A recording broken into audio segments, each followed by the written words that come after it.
Well, today we look toward the Feast of Hanukkah, which begins tomorrow at sunset as the first evening or the first day. The Jewish day begins at sunset and ends at sunset the following day. We are going to be reading from the book of 1 Maccabees. So you probably won't necessarily be able to turn to that in your scriptures. The books of the Maccabees are only preserved within the Septuagint Old Testament, which is the most ancient of the records of the Old Testament. Tradition says 70 rabbis in Alexandria, Egypt, each translated a copy of this, and that they preserved this, translating it from Hebrew into Greek, because that was the language of the day, much as English is the language that is, you could say, is over worldwide now. And so because of that, they preserve this scripture. So we'll have readers that have been designated with a number. If I get reader 1 to come up and stand right here for a second, and then reader 2, if you would, in just a moment, kind of make your way up and stand on the side, so we can kind of have one reader in queue as we begin this. So for the readers, again, just to remind you that you only have a number on your little slip, but the verses are here on to the right. So you can kind of look at it as you begin and kind of see where you're going to finish. So again, the book of the Maccabees is a story of our people at a very difficult time. It seems like our history, right? Difficult times. And so it was a very dark time for our people in that they were occupied once again by a foreign power.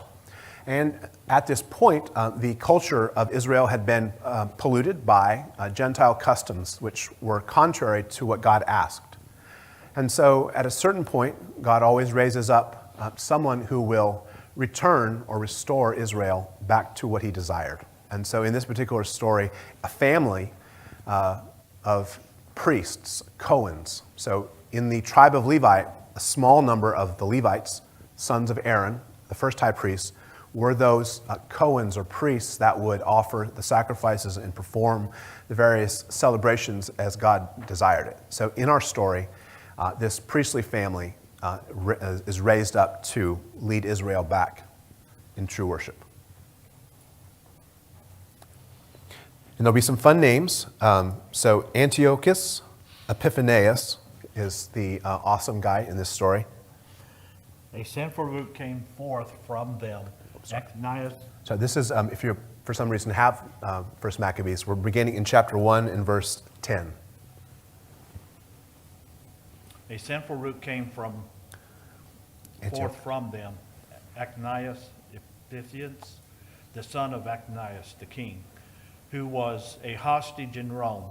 He began his reign in the 137th year of the kingdom of the Greeks. In those days, lawlessness men came forth from the sons of Israel, and they persuaded many, saying, "Let us make a covenant with the Greek or Gentiles surrounding us. For ever since we were separated from them, many evils have found us." This proposal found favor in their eyes, and some of the people eagerly desired to enter into the agreement. So they went to the king, and he gave them authority to observe the ordinances of the Gentiles.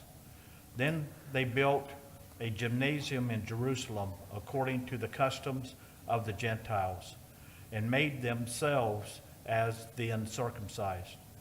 So they fell away from the holy covenant, yoked themselves to the Gentiles, and sold themselves to do evil.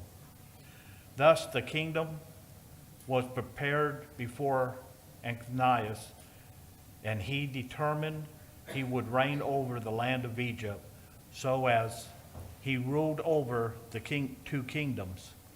Thus he entered Egypt with a strong multitude of chariots, elephants, cavalrymen, and large army. He engaged Pomeroy, the king of Egypt, in battle, and Pomeroy turned from him in shame and fled. Many were wounded and fell. So they captured mighty cities in Egypt, and Echaniah took spoils in the land of Egypt. After he conquered Egypt in 143rd year, Echaniah turned and went up to Israel and Jerusalem with a large army. He entered the sanctuary and in ignorance, and he took the golden altar, the lampstand, all the utensils, the table of presentation, the cups, the bowls, the golden censers, the curtain, the crowns, the golden ornaments on the face of the temple. He stripped everything and took the silver and the gold and everything costly and the hidden treasures he found. Taking all these things, he departed for his own land. He committed deeds of murder and spoke with great arrogance. There was a great mourning everywhere in Israel. Rulers and elders groaned. Virgins and young men grew weak, and the beauty of the women was altered. Every bridegroom took up a lament and set mourning in his bridal chamber. The land was shaken for its inhabitants, and all the house of Jacob was clothed with shame. Reader 2. Okay.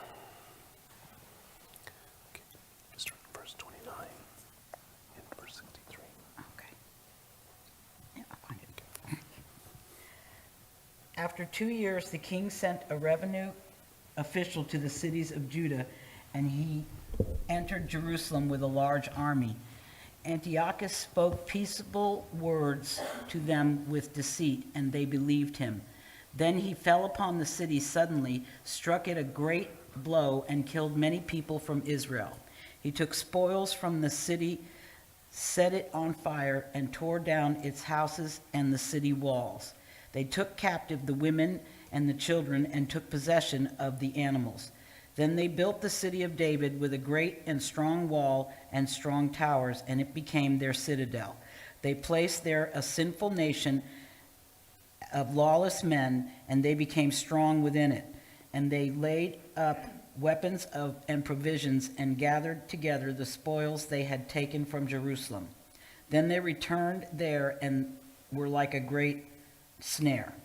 It became an ambush against the sanctuary, an evil accuser against Israel continually. They shed innocent blood around the sanctuary and defiled the sanctuary. The inhabitants of Jerusalem fled because of them, and she became a dwelling place of strangers. She became a stranger to her offspring, and her children forsook her. Her sanctuary was laid waste like a desert, and her feasts were turned into mourning. Her Sabbaths into a disgrace, and her honor into contempt. Her dishonor prevailed against her glory, and her high position was turned into mourning. Then the king wrote to all his kingdom, and they all were to be as one people, and that each one was to forsake his customs. So all the nations accepted the word of the king. Many from Israel also thought it good to serve him.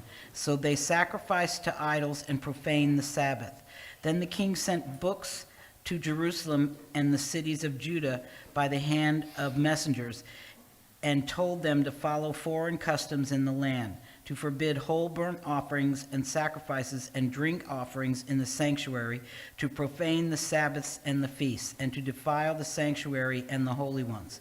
These books also told them to build altars, sacred precincts, and temples to idols, to sacrifice swine and common animals, to leave their sons uncircumcised, so they would corrupt their souls by every unclean and profane thing, and forget the law and alter the ordinances. They also added that whoever did not obey the word of the king would die. According to all these words, he wrote to everyone in his kingdom. He also placed inspectors over all the people and commanded the cities of Judah to sacrifice in each and every city.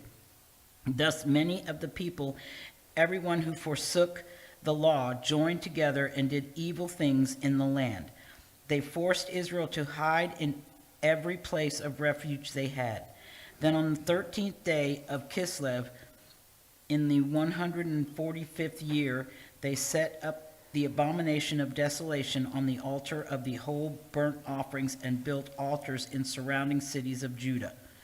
They also burned incense at the doors of houses and in the streets.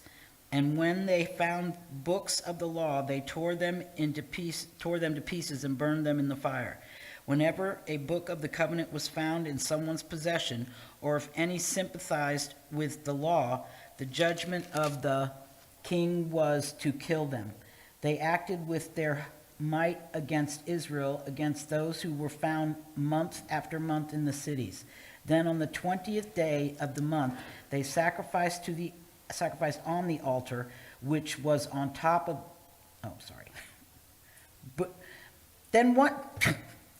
Then on the 25th day of the month, they sacrificed on the altar, which was on top of the altar of the whole burnt offerings. In keeping with the decree, they sentenced to death the women who had their children circumcised and the families who had circumcised them, and hung the infants from their mothers' necks. Yet many in Israel grew strong and determined in themselves not to eat unclean things. They chose rather to die than be defiled by foods or profane the whole covenant. So they died, and great wrath came upon Israel.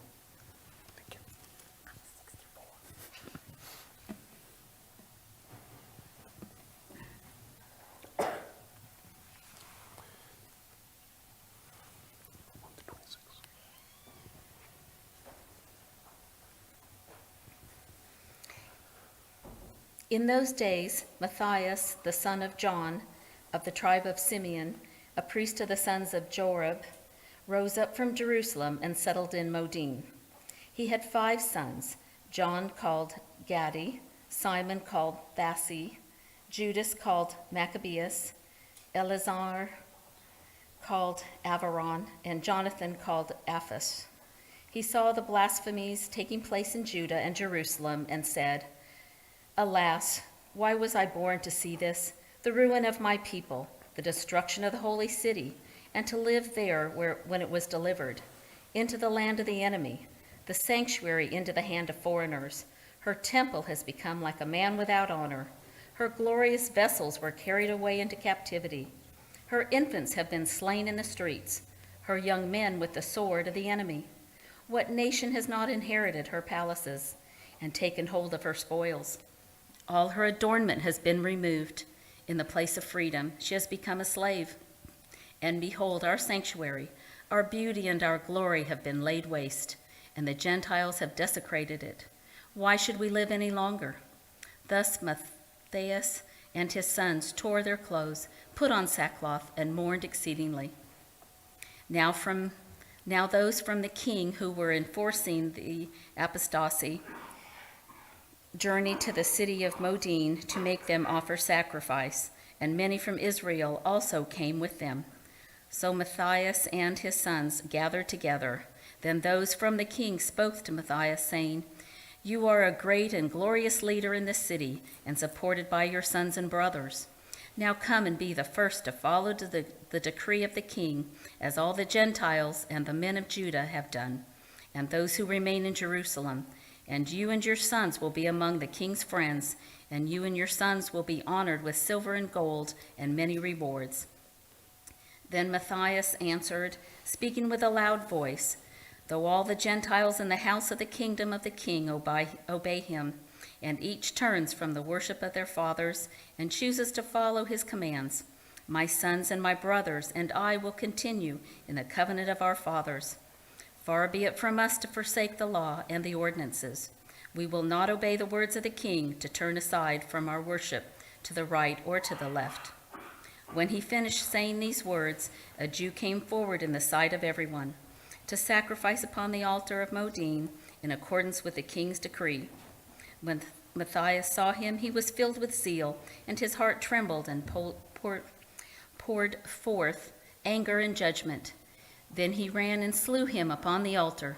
So he killed the king's man who wanted to offer sacrifice at that time, and he tore down the altar. Thus he had zeal for the law, just as Phinehas had against Zambri, the son of Salom.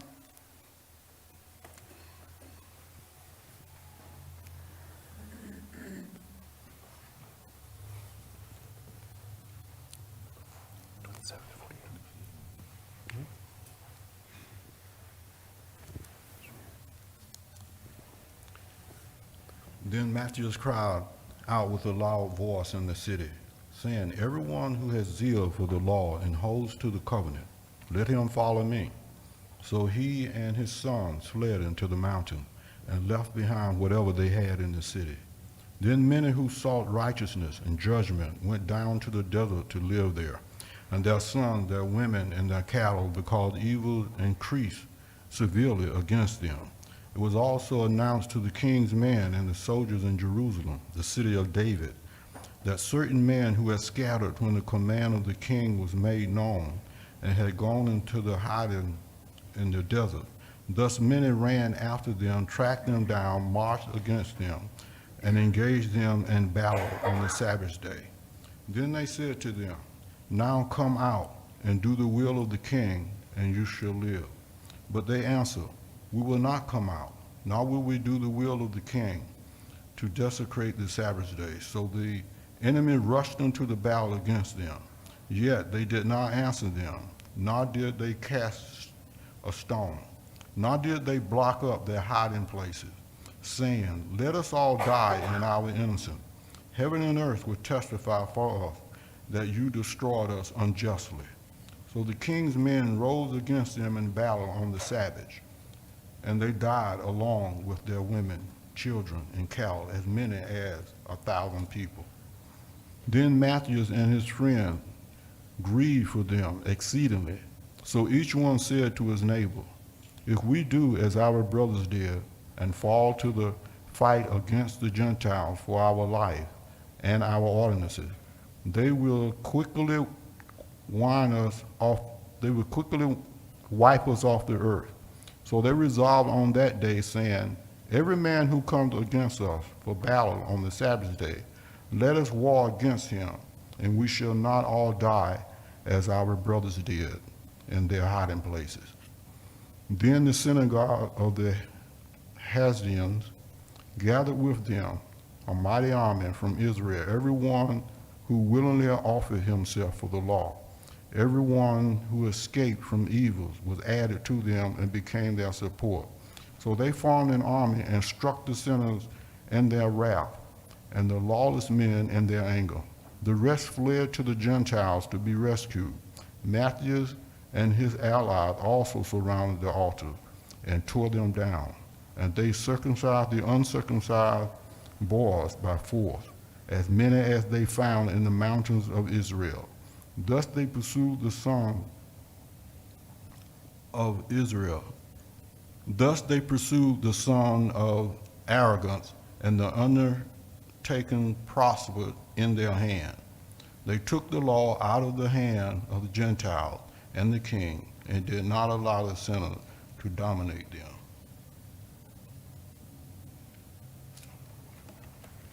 Thank you.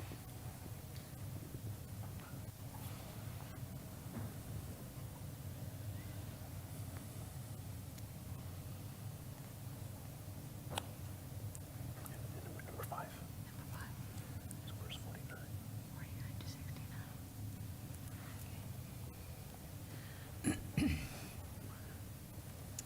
Then the days approached for Matthias to die, and he spoke to his sons, saying, "Now arrogance and scorn and the time of destruction and furious anger have been strengthened.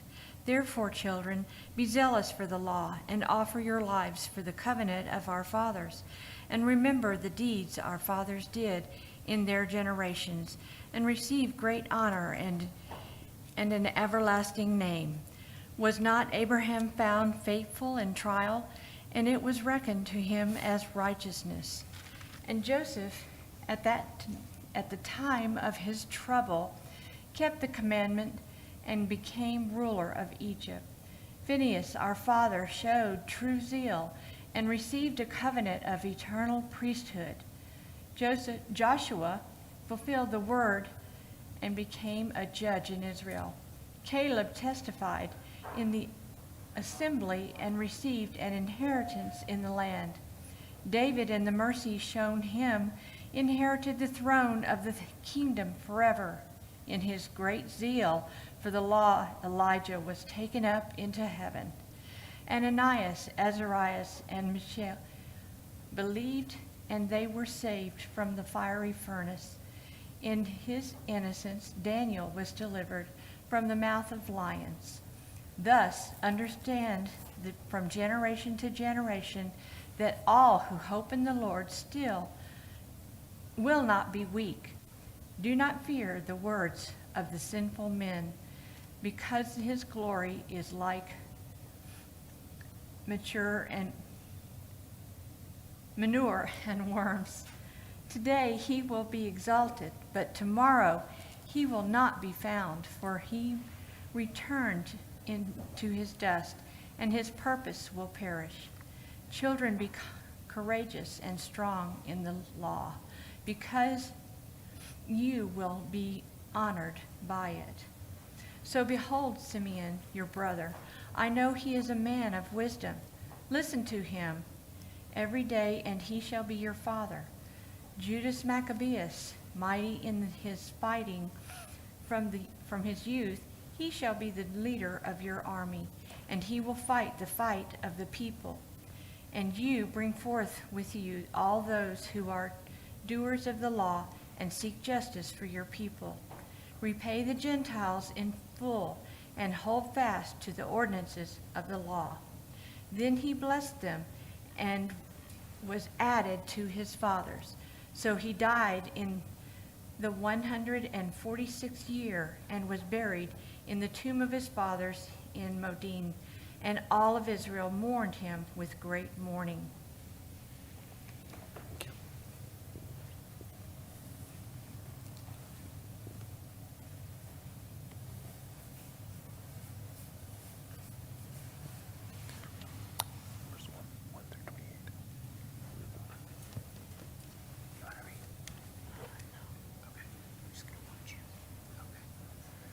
Then Judas, his son, who was called Maccabeus, rose up in his place. His brothers all helped him, and everyone who had been allied with his father, and they fought the battle for Israel with gladness. He enlarged his people's glory, and was clothed with a breastplate like a giant, and he girded on his weapons and waged war. Sheltering the camp with his sword, he was like a lion in his deeds, like a young lion roaring for its prey. For he pursued the lawless and searched them out, and he set on fire those who troubled his people. The lawless were humbled from fear of him, and all the workers of lawlessness were troubled. For deliverance prospered by his hand. He embittered many rulers, and brought joy to Jacob by his deeds, and may his memory be blessed forever. He passed through the cities of Judah, and destroyed the ungodly from the land. And he turned wrath away from Israel. His name was known to the ends of the earth, and he gathered those who were perishing. Then Apollonius gathered the Gentiles together, and brought a great army from Samaria to wage war with Israel. But Judas knew it and went out to meet him. He struck and killed him, and many wounded fell, and the rest fled. They took their spoils, and Judas took the sword of Apollonius and fought with it every day. Now Saron, the leader of the army of Syria, heard Judas had gathered a large assembly of faithful men with him, and they were going out into battle. So he said, I will make a name for myself and be honored in the kingdom. I will fight Judas and his followers who despise the word of the king. He set forth, and with him went an army of godless men, strong enough to help him take vengeance on the sons of Israel. So he drew near the highlands of Beth-horon, and Judas went out to meet him with only a few allies. And they saw the army coming to meet him, and they said to Judas, "How will we, being few, be able to fight against such a powerful number? We who have come out today are weak from lack of food." Then Judas said, "It is easy to hem in many at the hands of the few. It makes no difference before heaven to save with many or with few. For victory in battle does not come from the size of the army, but from the might of heaven. Those who come against us in the abundance of insolence and lawlessness to seize us and our women and children and to take spoils from us. But we are fighting for our lives and our laws. God himself will crush them from before our face. But as for you, do not fear because of them." When he was through speaking, Judas suddenly rushed against them, and Saran and his army were destroyed before him. He pursued him into the descent of Beth Horon as far as the plain. Around 800 of their soldiers perished, and the remainder fled into the land of the Philistines. Then fear of Judas and his brothers began. The terror fell upon the nations around them. So the fame reached the king, and the Gentiles talked about the battle of Judas. When Antiochus the king heard the words, he was very angry, and he sent and gathered all of the forces of his kingdom in an exceedingly strong army. He also opened his treasury and gave a year's wages to the troops and commanded them to be ready for any need. Thank you.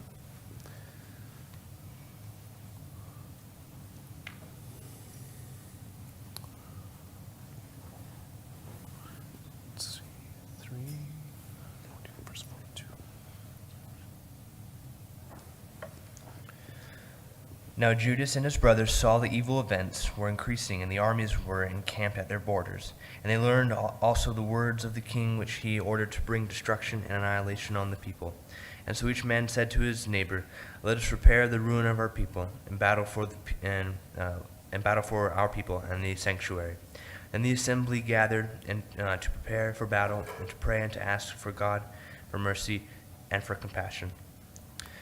Jerusalem was uninhabited like a desert. No one bought products in or took them out, and the sanctuary had been trampled down. The sons of foreigners were in the citadel, a lodging place for the Gentiles. Gladness was taken from Jacob, and the flute and the harp played no more. They assembled and went into Mizpah opposite Jerusalem, because at the former time Mizpah was a place for prayer in Israel. They fasted on that day and put on sackcloth, sprinkled ashes upon their head, and tore their garments. They opened the book of the law to look into the matters about which the Gentiles consulted, and the likeness of their idols. They also carried the priestly garments and the first fruits and the tithe, and they stirred up the Nazarites who had finished their days. They had cried aloud to heaven, saying, "What do we do with these? And where will we take them? Your sanctuary has been trampled down and defiled, and your priests are in mourning and humiliated. Behold, the Gentiles have gathered against us to destroy us. You know what they plan against us. How will we be able to stand against them, if you will not help us?" Then they blew the trumpets and cried out with a loud shout. After this, Judas appointed rulers for the people, leaders for thousands and hundreds and fifties and tens. He ordered those who were building houses, or betrothed to women, or were growing vineyards, or were afraid to return each one to his own home according to the law.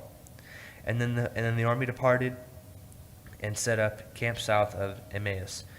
Judas said to them, "Be ready at dawn to fight with the Gentiles who have gathered against us to destroy us and our sanctuary. For it is better for us to die in war than to look upon the evils the Gentiles would bring to us in the sanctuary. But as God's will is in heaven, so He will do."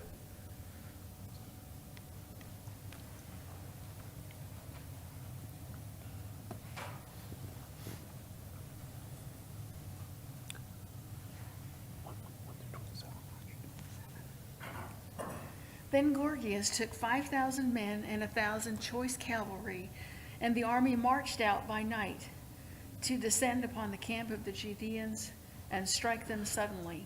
Young men from the citadel served as his guides, but Judas got word of it, and he and his soldiers marched out to strike the king's army in Emmaus, while his forces were dispersed from the camp. When Gorgias came into the camp of Judas at night, he found no one. So he sought them in the mountains, saying, "They are fleeing from us." At first light, Judas was seen on the plain with 3,000 men, and they did not have armor and swords as they wished. They saw the Gentiles' camp with strong fortification and surrounded by cavalry trained for battle. But Judas said to his men, "Do not be afraid of their numbers or their attack. Remember how our fathers were saved from the Red Sea when Pharaoh pursued them with his army. So now let us cry out to heaven and see if the Lord will be with us and remember the covenant of our fathers and crush these forces before this day. Then all of the nations will know that he is the Redeemer and Savior of Israel." So the Gentiles lifted up their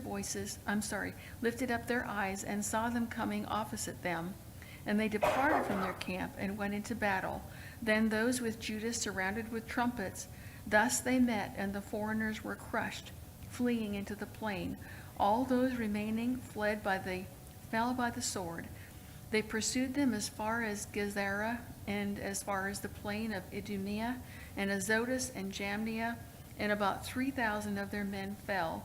Then Judas and his army returned from pursuing them, and he said to the people, "Do not desire the spoils of the battle is before us. Gorgias and his armies are in the mountains nearby, but stand firm before the enemies and battle them, and afterward you will take the spoils boldly." While Judas was finishing these words, an enemy detachment was seen peeping out from the mountains, and they saw that their army had been put to flight and that the Judeans had set their camp on fire, for the smoke that was seen revealed what had happened. When they became aware of this, they were very afraid, and when they observed the forces of Judas prepared for battle in the plain, they fled to the region of the Philistines. Judas returned to take the spoils from their camp, and they took massive amounts of gold and silver, and cloth dyed blue and purple, and abundant wealth.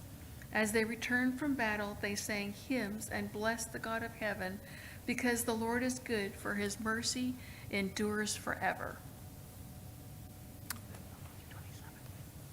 Thus a great deliverance happened to Israel on that day, but all the Gentiles who escaped and went and reported to Lysias everything that had happened. When he heard this, he was bewildered and disheartened, because the things that had happened to Israel as he had wished, the things had not happened to Israel as he had wished, and had not turned out as the king had commanded him.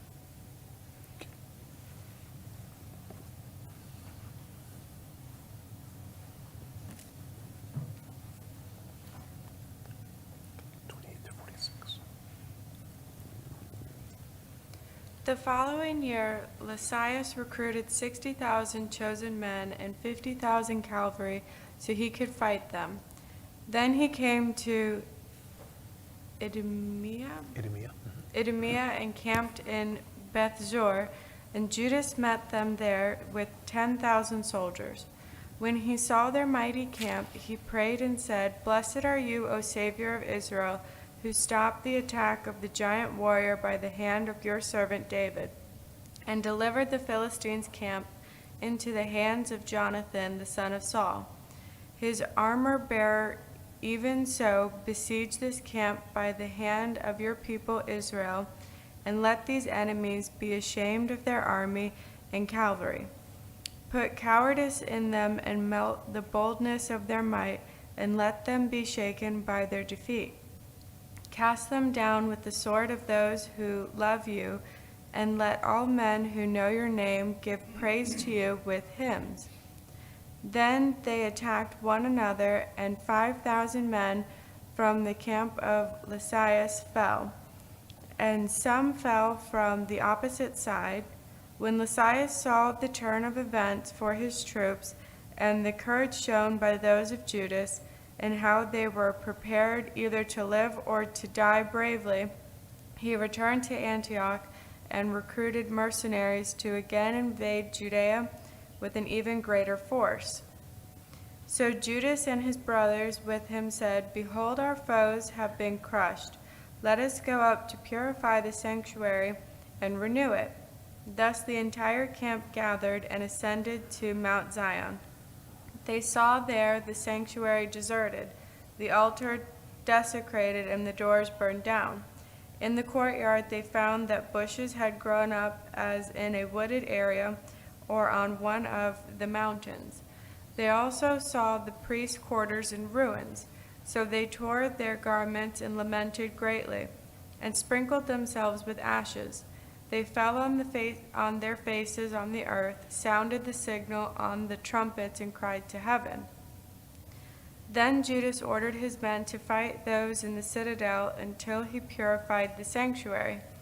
He chose righteous priests devoted to the law.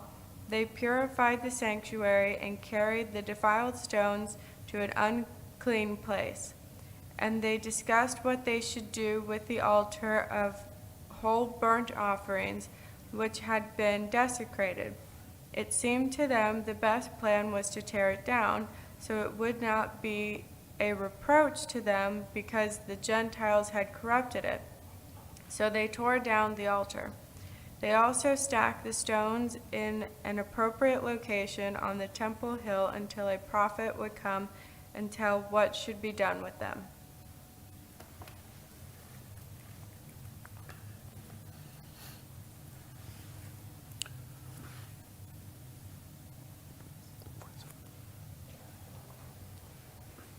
Then they took uncut stones according to the law and constructed a new altar like one before.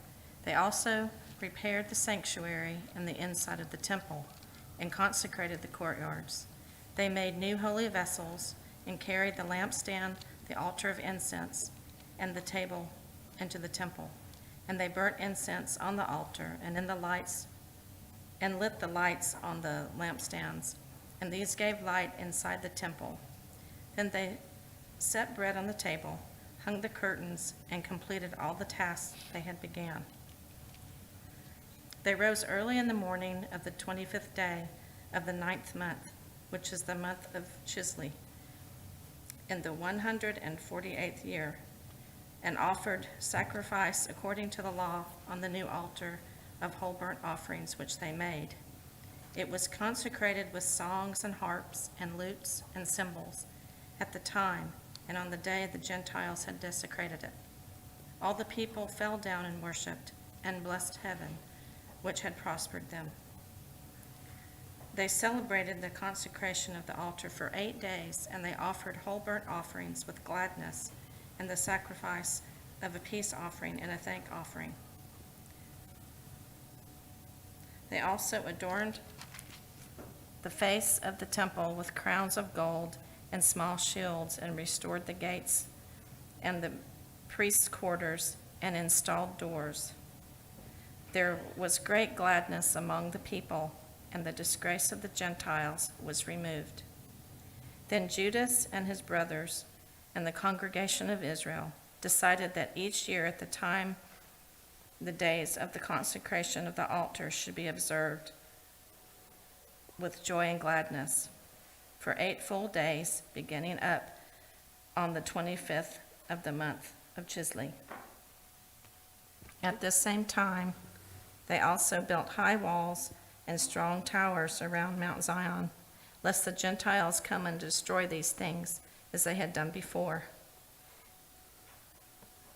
Then he stationed an army there to guard it, and he fortified the town of Bethzor, so the people would have a fortress that faced Idumea. Thank you. Thank you. Thank you so much to the readers. So we have the story in which Hanukkah is set.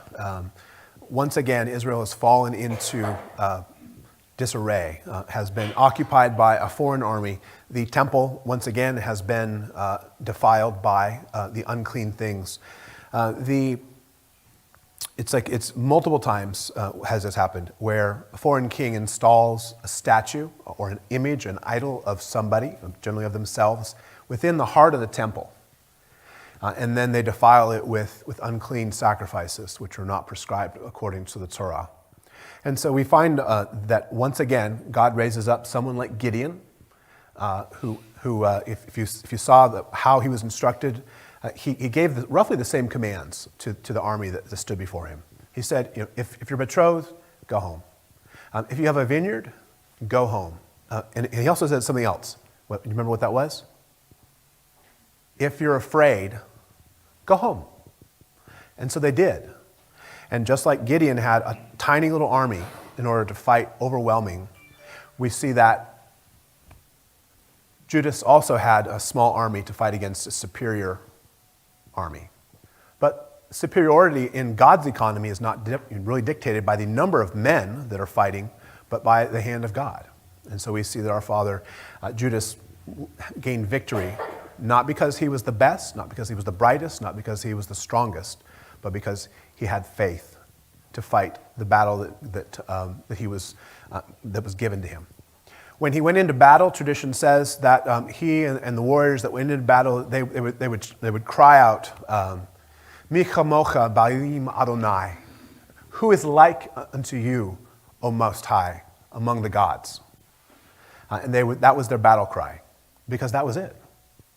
The archangel Michael, the name Michael means who is like the Lord. So the God of the universe, who became the God of Israel, who became a person, we see that he is continuing to do what he has always done. The story of Hanukkah is really the story of every single person, every single soul that has fallen into disrepair, into shambles, into overgrowth. If you remember the story, or I guess the description of the temple and what it looked like, it was desolate. It was like there was weeds everywhere, brushes everywhere, stones were broken down. But it says something very specific that I want to not miss. What was, above all things, what was that which had been defiled? The altar of the whole burnt offerings, okay? And where was that altar found? Yeah, it was in the heart of the temple. And so they broke it down and took it away and put it somewhere, and then they rebuilt a new altar. And so if you see that and you begin to see that the story of the temple being defiled is the story of each person who is defiled by virtue of whatever it is. It could be because one has not known God, or because one has fallen away from God, and we find ourselves in this disrepair and in this place. And truly, every single one of us, all of us need to constantly be vigilant and constantly be reworking the inside. So a new heart was put in the temple, that altar, which was an offering. And of course, we know that in the true temple of Israel, something even more precious was once found in. What was that? In the Holy of Holies. What was present, which wasn't present here? The Ark of the Covenant, which was the symbol of the throne of God in the heart of the temple. And so we begin to see, if we hear this, if somebody says, does Jesus, Yeshua, sit on the throne of your heart? This is what we're talking about.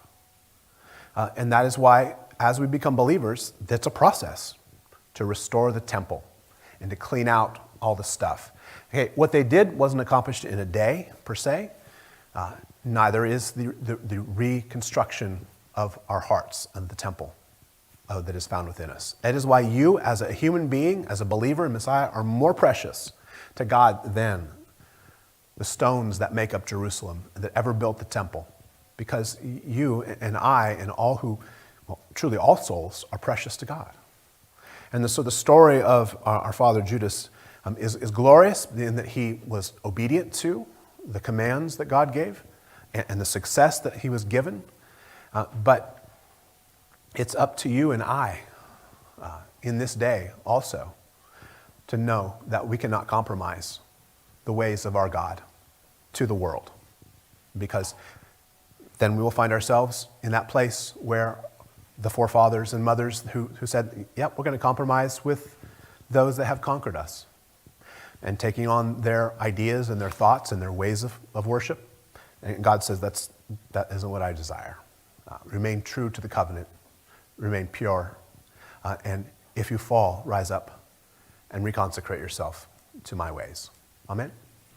So may we go into this feast that we celebrate once again this year with the understanding. And as we light the candles each night, that we remember that it isn't about oil burning for 8 days, but the recovery and the restoration of the Holy Temple in Jerusalem, which symbolizes the heart and the person of every soul. Amen? But we ask that you would continue to, Lord, make us mindful of this truth, that you would continue to impress upon us that we also follow in the footsteps of our father Judas and Matthias and all of the righteous Maccabeans, Lord, the pious ones who would not compromise your ways. Oh Lord, let us understand what this means in light of Messiah. We ask this in Yeshua's name. Amen.